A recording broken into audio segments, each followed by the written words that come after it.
Greetings. My name, I think you know, is Michael Miller, and this is a Michael Miller Pilates YouTube live broadcast. Coming out to my YouTube subscribers before I either summarize this broadcast or not. My intention is to let you know what I'm also going to be talking about to my Facebook Live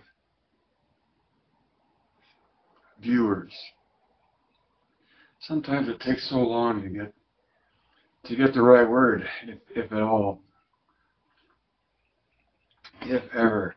All right, so this is a broadcast for my licensed affiliates. Thank you so much, and I'm so happy for your situation that you can use my trademark as an affiliate to teach whatever you want. But people that see this trademark will expect you to know what? Mostly about core nutrition, and then maybe something about Michael Miller Pilates. But my number one message today is core nutrition is the big takeaway. So you roll your shoulders one way or the other, right? You're rotating your shoulders one way or the other. And then you can rotate around your ears one way or the other. And when you take rotations and rotate palms up against curling around your ears, chin down, when you make core nutrition between your shoulders and your ears, right? That matters. That's real. That's physical. And it's a means of engaging the musculature in your body, specifically by creating tension between two axes that are rotating in different directions. So core tension is the big takeaway. No matter what you think of me or my view of Pilates, core tension is, to me, will be perceived as a fact of physics that the biology is reaching to accomplish, does accomplish. And that when we're aware of core nutrition and how to create it in our body, it does a great job of spreading out the load of the body over as much musculature as possible. So in the whole body effort that's required, the whole body engagement of the musculature gives you the uniform development that you're after. I'm after. So really, Pilates or not, well, what's number 2 here? Okay. Number 2. You have to choose how you see the world. Or you are choosing how you see the world, whether you like it or not. And that's evidenced by your attitude in space in terms of how you hold your body in space. And your attitude is expressed by your words and your demeanor and all that stuff. But your attitude in space is how you see the world. And the way you're responding to it is how you see the world. And I would state that another way, it's how you run a simulation of the world. See, simulation is the word behind this number 2 title. How you see the world is a simulation that you're running in your mind. It's how you see the world. And how you see the world is this thing you put together in your own head. And that thing I think of as a simulation, like a projection.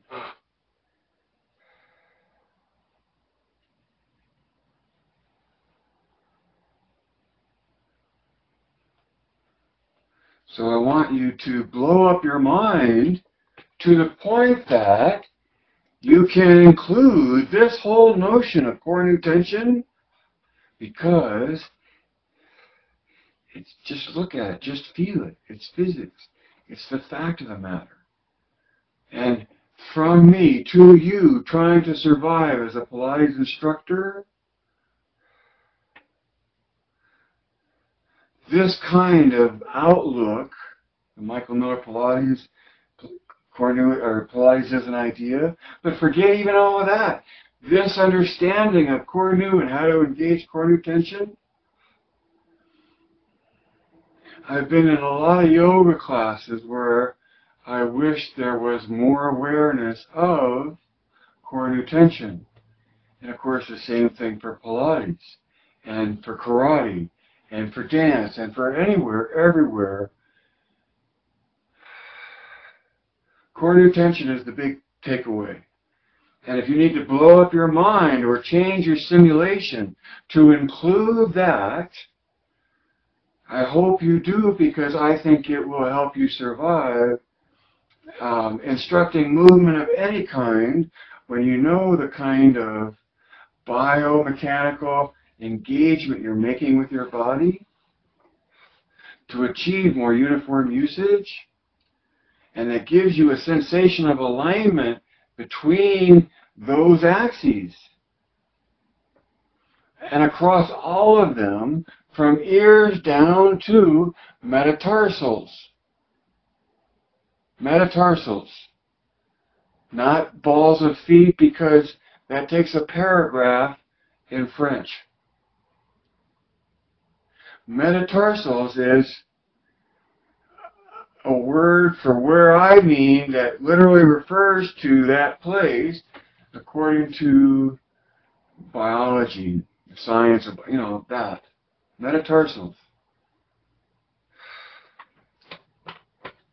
So, still on the shoulders. The shoulders matter. And it's how you hang your shoulders. How do you hold your shoulders up in space? I mean, really, is it just hunched over? Where do you put your shoulders in space? Where do you belong in space at your shoulders? And how do you put yourself there? I'm lost in my own imagery, I admit it. I invite you to at least be familiar with it, because when I engage my shoulders, I'm not only rotating around the axis that runs through my arms, my shoulders, I'm inflating my rib cage, my chest. I'm inflating my chest. And my rib cage is connected through transverse to the hips. We've talked about that a lot before. The rib cage connects to the pelvis. But my important, or what's in all my notes and what I want to talk about, is this notion of the curved hanger is the way you hang your shoulders, and your inflation all the more inflates your chest from the inhalation and the inflation of your lungs. But the inflation of your lungs isn't the only thing that expands. It's your whole rib cage. And it's the expansion of the rib cage and the activation of the connection to the pelvis, the hips, that you're truly able to inflate your chest once you're flexible enough and strong enough to where it belongs in space. If you're a human being standing up and you want to be lined up, why? Gravity, right? Gravity. Gravity never surrenders. That's a Michael Millerism. Gravity never surrenders. Recognizing that, when you're aware that core new is a means of engagement to counteract the effects of gravity by lining up and reducing stress from the alignment.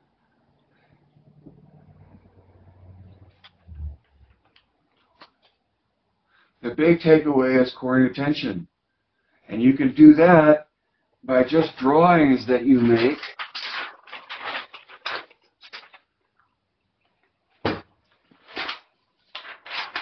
So, core, right? The core. And then the core connecting to the shoulders, right?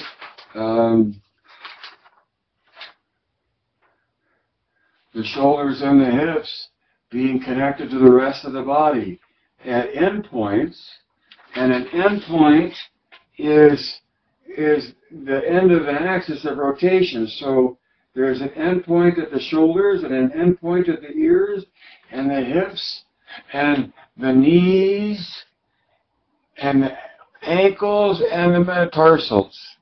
6 endpoints in the body, in that plane, that are distinctive axes of rotation that the body can engage to create core nutension.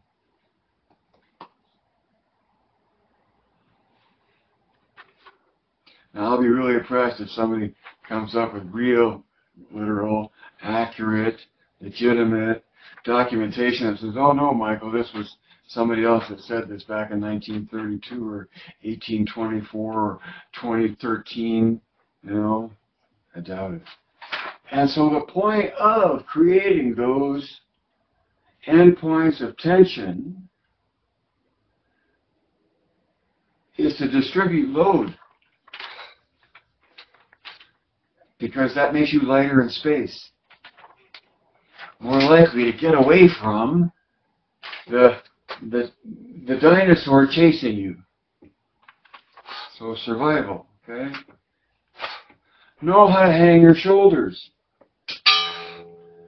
The confidence of knowing how to, like from your sternum, you're engaged in core nutention, and that from that engagement, the weight of your body hangs off, and that literally the hook here is the hook there of rotation around the ears. And that engagement of muscular rotation that creates rotation around the ears creates a connection to the rotation that's engaged at the shoulders. And to me, it's very easy to know in my own body, from my own sensation coming in, that my ears, my shoulders, and my hips are lined up. Especially if it's vertical. And then when you can go your body out at an angle and not have your head be too low or your head and shoulders drop, but to hold those points, and perhaps your knees and your ankles and your metatarsals, all in a straight line under load. The only way I can even begin to think of accomplishing that is engaging in core nutention, seeing it in my mind and trying to make those connections throughout my body to not only distribute the load, but to sense the alignment.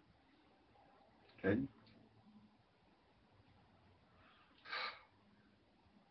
So I guess I'm being concentric, because after having been so shoulder-oriented, I now come to here, the next item on my list is core.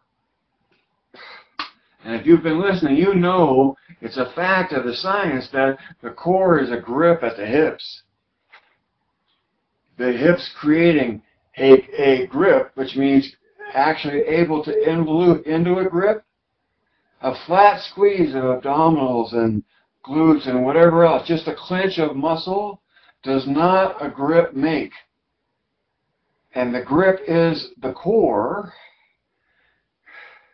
And the core really matters, because without the core, you've got nothing to attach the shoulders to. And the ears, and the knees, and the ankles, and the metatarsals.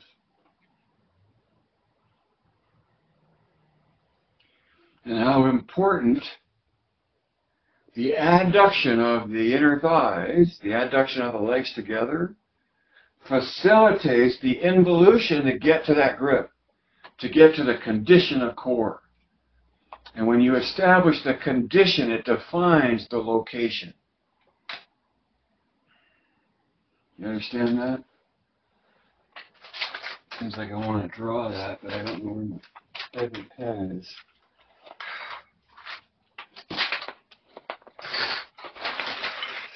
I'm sorry, that. Here, there we go.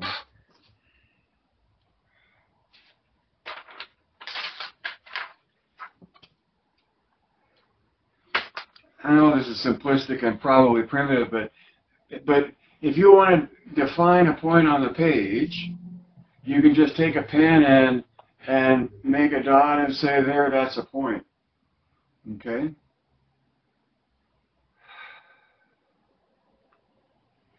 Another way to go about it that happens in some fields of study is saying that if it's a circle, if every point on the circle is the same distance from another point. In our hips, here in our hips,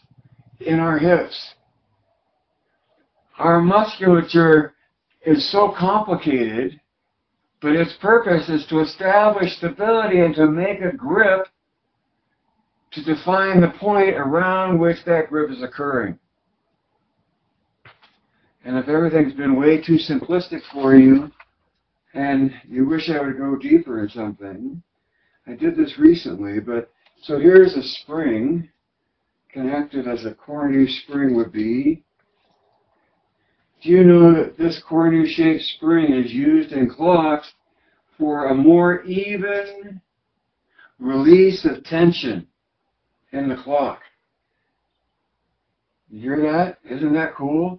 That a spring like this in a clock is used for a more even release of tension. So is this right? Yeah, this is right. If this is the hips and this is the shoulders, in this engagement that we're after, making the grip at the hip, the core, it's not just about going in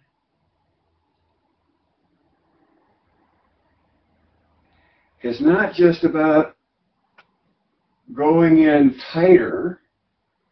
It's about in going in tighter, come down lower.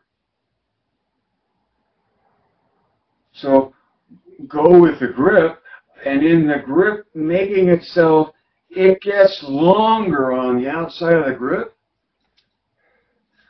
which means that if you were holding yourself up from the rotation of your shoulders, for instance, then the cornu tension between your shoulders and your hips, the axis at the hips is seeking more length down away from the shoulders. Now, if you're standing on a flat surface, the only way for that to really happen is for you to get taller, right?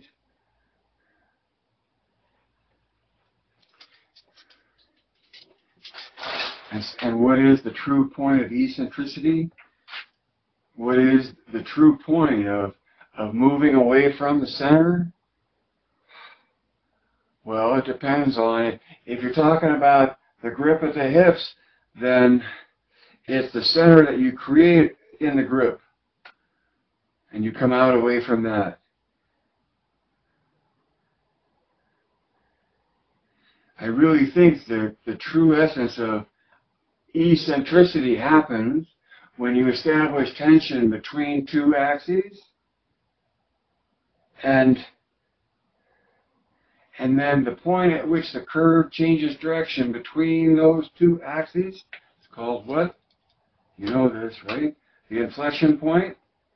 And so the true point of eccentricity is the inflection point.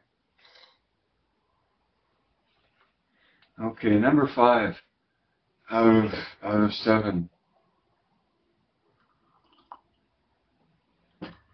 What is the difference between thinking and listening? Not that I know, but I think it's an interesting question.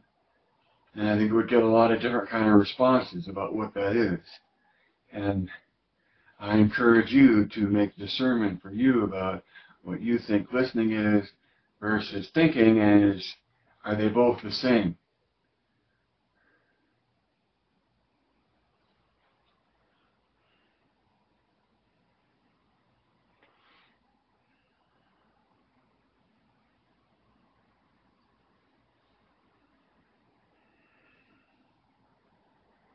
It's interesting to me that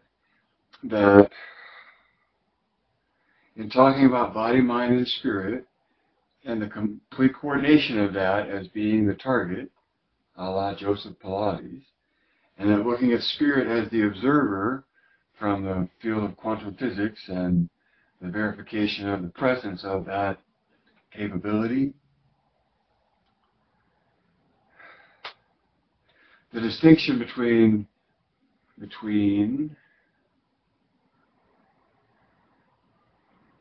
body, mind, and spirit.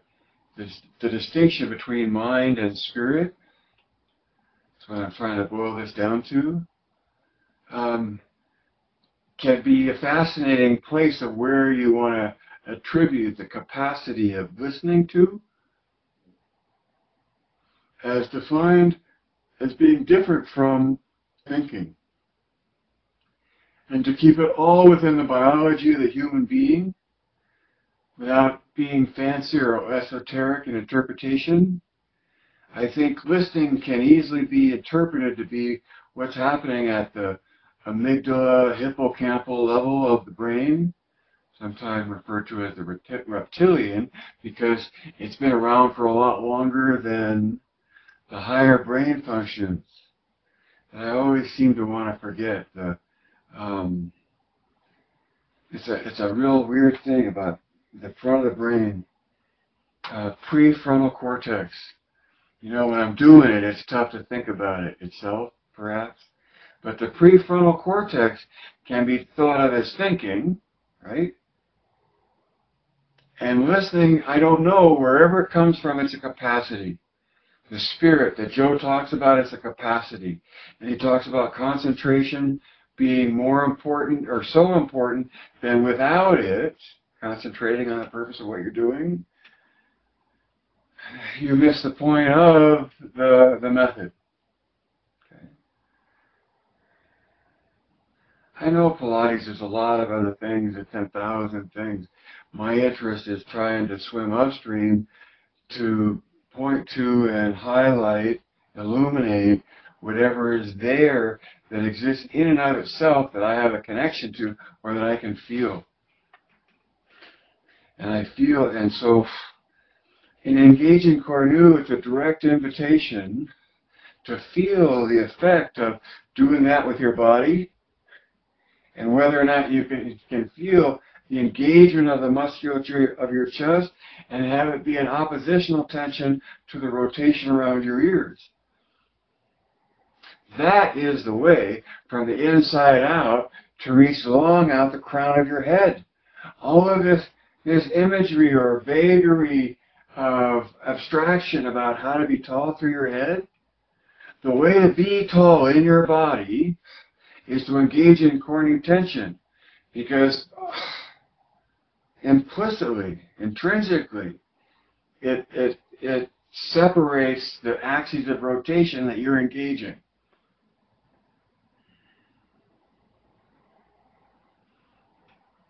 Now, a footnote on the thinking and listening, or just another take on the listening capacity, is that it doesn't happen in the base of the brain, but that it's really something that the overall human being as a life form has a capacity to connect to that field of concentration, of listening, of spirit. As though spirit is in some way a field existing within the hologram. And so in that moment that your capacity of spirit is connected with your body and your mind, you know, that spirit is something that only exists in the moment. And then there's only a matter of distinction of words between the moment that we're in and whatever we consider to be infinity. A little philosophy there. The key point about the mind and the spirit, thinking, perhaps considering the mind as the thinker and spirit as the spirit being the listener, and whatever the distinction is between those two capacities within the human being, I think will lead toward an easier, quicker establishment of the state of being in the body, in the moment, in whatever you're doing.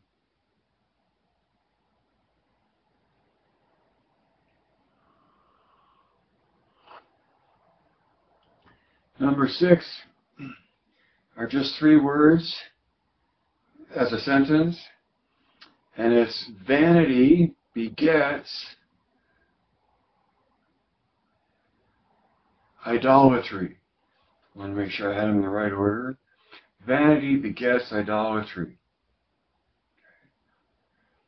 So, as a Pilates instructor, why am I saying this to you as a Pilates instructor hoping to survive as a Pilates instructor? There are 10,000 ways to look at Pilates, and many of them, some of them are very old and many of them are very new, but most, if not all of them, are grounded in a connection to a lineage through human interaction with Joe.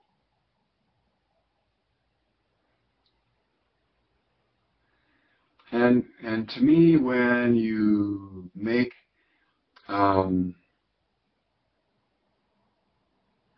instruction of Pilates, if you want to survive as an instructor, remember that's the box that I'm talking about. That's the goal. And Michael Miller Pilates is the framework that I'm speaking within. Michael Miller Pilates, as a point of view, believes in an ideal essence to Joe's original work. And that exists regardless of who knew Joe, or who you worked with that knew somebody that knew somebody that knew Joe. You know, your validation in understanding Pilates from the box that I'm creating around what I'm saying, the validation comes straight from Joe, and so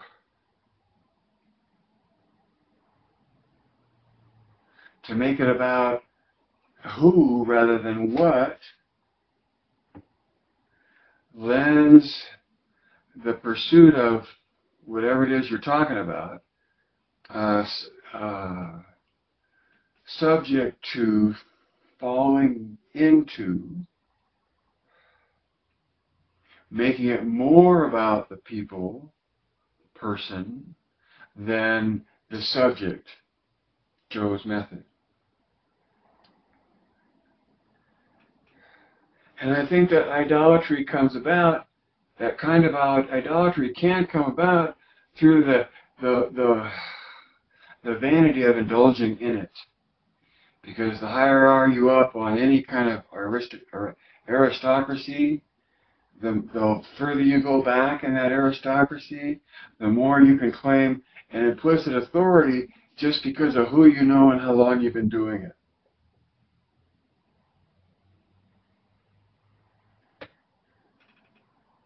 But be careful to the extent that you lean into that, because I think it only distracts you from your purpose as a Pilates instructor.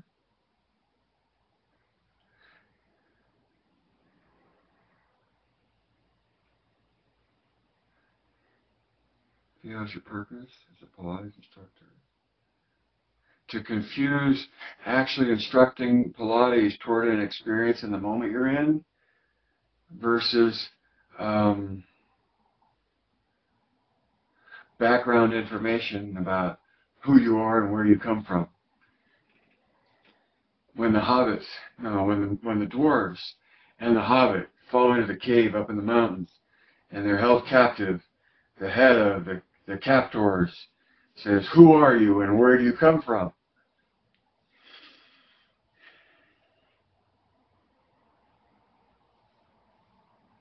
I'm Michael Miller, and I come from my experience with the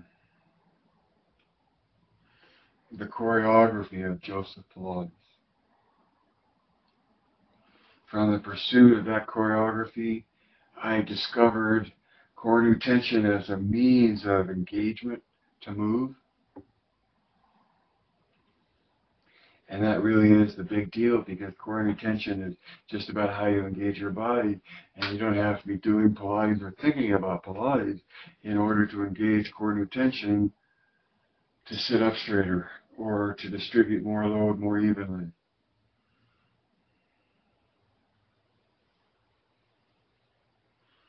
Number 7 is that I'm not a hero, and I'm not a role model.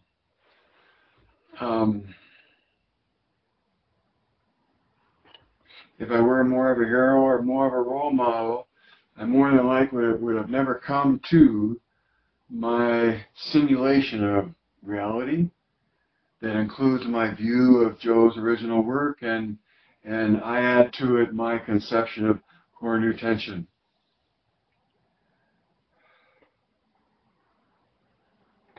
What's important for you is to find the sensation within your own body, because once you find that, it makes sense to you. Michael Miller Pilates makes sense, and if it does, that means not only does it make sense in your head, like, yeah, that makes sense, but it makes sense to what you can feel. And to the extent that anything that you can do intentionally, great word,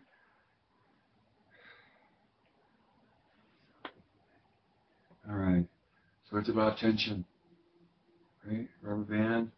And when it comes to making core new tension, it takes 2 axes to make core new tension.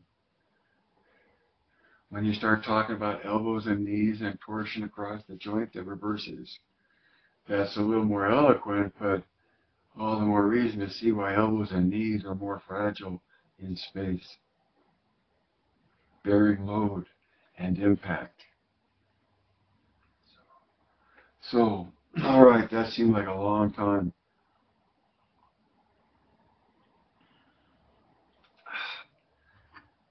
Simulation is key to today's broadcast, and that what you're doing is you're running a simulation.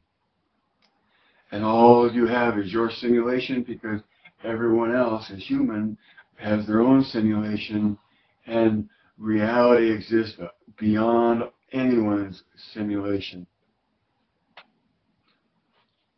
And there's a lot of smart people that will argue with that.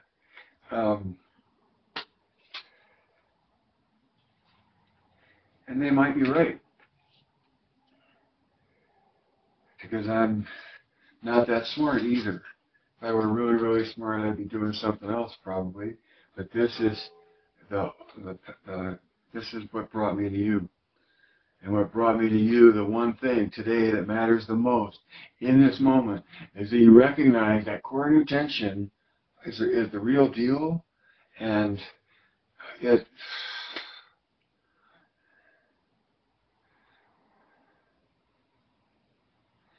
happens within any body, any human body. I haven't wanted to go into anywhere else, even though it's fascinating, trying to apply core new tension to, say, a horse and how it connects, or an eagle. Humans. Pilates instruction to humans. So another reason that was long was because those were the notes that came from Saturday, Sunday, and Monday. All right. It seems that I just YouTube and then shut this off and go to Facebook, And YouTube encapsulates this broadcast for today, and it registers as being done today and viewable, even though I haven't done anything to it in terms of giving it a title or an explanation or whatever. So as a storage device to live, it's intriguing how that works. Okay, live. And it's been a journey about live in terms of me to you to broadcast and you teaching through how you broadcast.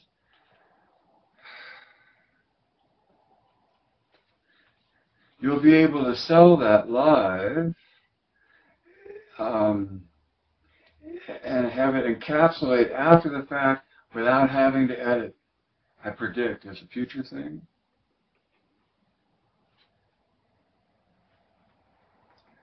So, thank you for watching, and really I hope it's a good message today. I hope really shoulders and hanging your shoulders. Live can't live forever. I'm doing this while I can, and I hope it helped you, or that it made. It's so fun to connect to and then share the experience with.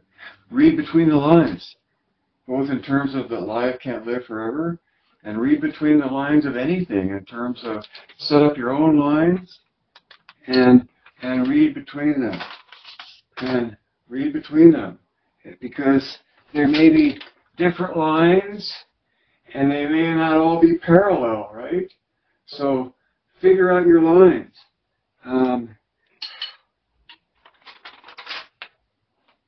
There it is. Sorry about the top of my head. I like these two because they're different sizes. And so really one appropriately belongs as the end point at the hips, and the other not quite as big and strong, and maybe different in different bodies, right? But I sort of feel it. This is endpoints are axes, and axes rotate, and in core new tension, the axes rotate opposite to each other.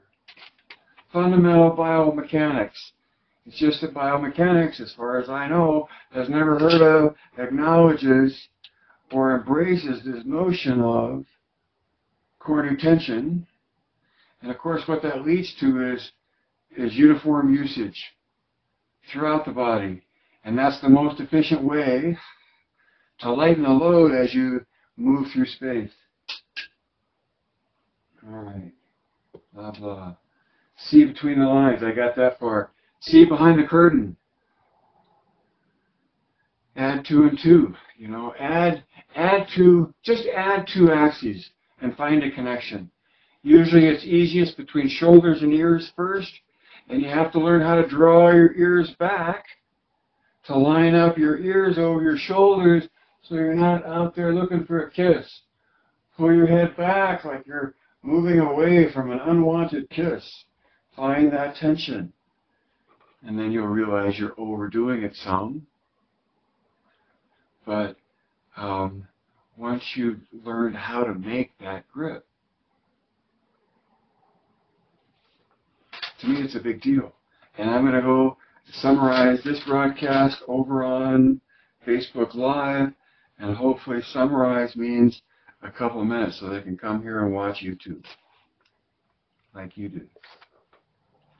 All right, direct your own thinking, as always, and Geist.